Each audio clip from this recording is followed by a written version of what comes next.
The real Dracula? Well, at least some inspiration for the classic novel everybody knows called Dracula? A female serial killer, you say? Female serial killers are rare, but they do exist, and are every bit as ruthless as their male counterparts. This is one of those stories. This killer was born in Transylvania in 1560 to a distinguished family that included kings, cardinals, knights, and judges. She was born to privilege to a baron and baroness. In her lineages was the King of Poland and the Prince of Transylvania. Due to this nobility and royalty, her parents were close in a relationship, as often happens when bloodlines were an important factor of your status. She suffered numerous health issues that some suspected were a result of generational inbreeding.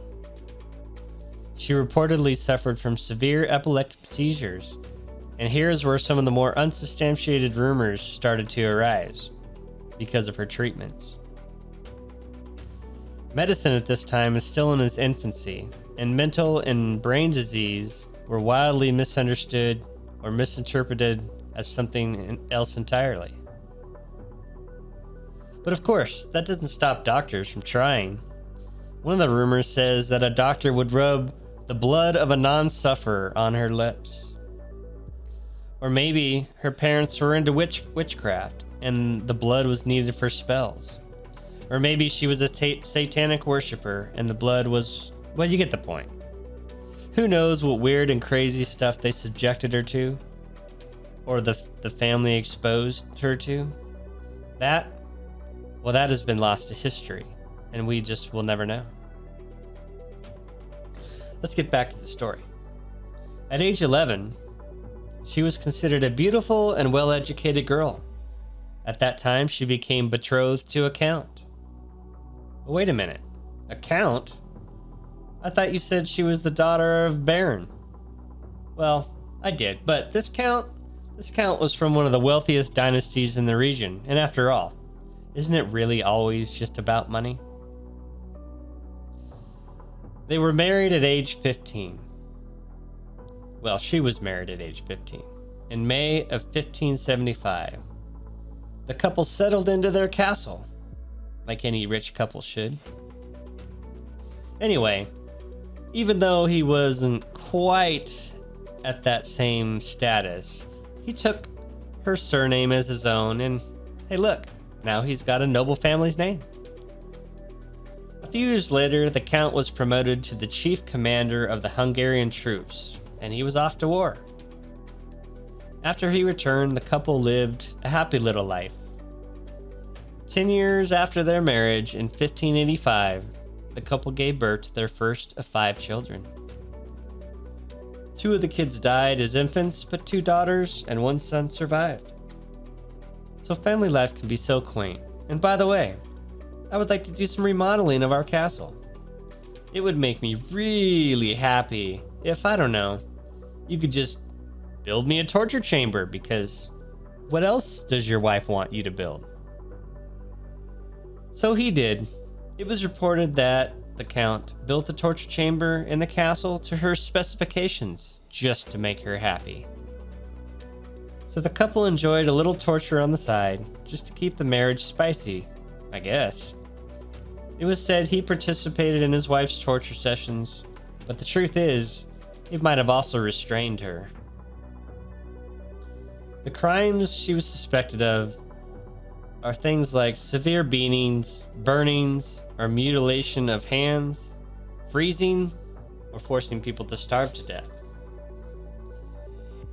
Her victims would be covered in honey and live ants, or burned with tongs and then placed in the freezing water. But after her husband's death in 1604, things got a lot worse. With the help of her former nurse and a local witch, she began abducting peasant girls to torture and kill. It was reported she often bit chunks of flesh from her victims, and one unfortunate girl, she was forced to cook and eat her own flesh. She reportedly believed that human blood would keep her looking young and healthy. And how does she get that idea? Well, apparently she slapped one of her maids and the blood splattered on her skin. And that skin just looked so young and healthy that, sure, if I just bathe in blood, then my whole body will be young and healthy.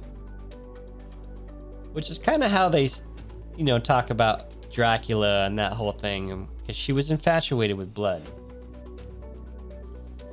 In the 1600s, nobility was almost untouchable, and as such, her crimes were basically ignored. No one cared that the lower class back then has been getting killed. But a killer's never satisfied. Especially when, what about noble blood? Would that make me even younger and more healthy? So she began preying on higher grade blood, the daughters of other local noble families. Well, other nobles just aren't going to sit by and let you torture and kill their daughters. In 1610, King Matthias had either heard enough or there was enough pressure to make him act. In January of 1611, her accomplices were put on trial for 80 counts of murder. All were found guilty, and all were executed for their crimes.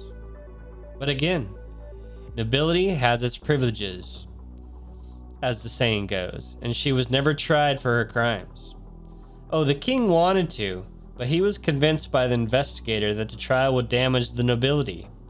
A trial of this magnitude would have been a public scandal, and it would have disgraced the ruling nobility of Transylvania. So, instead, she was imprisoned within her castle. She was confined to a room of the castle that only had slits for air and food. She survived for 3 more years, but was found dead in August 1614 at the age of 54. I guess that's what happens when you don't have any more blood to bathe in. But since she was never tried and convicted, her estate passed on to her relatives, the nobility saved. Here is the face of a killer. Her name, Elizabeth Bathory, the Hungarian Countess. If you enjoyed this story, leave a like, leave a comment, and I'll do more of these. Much love, all.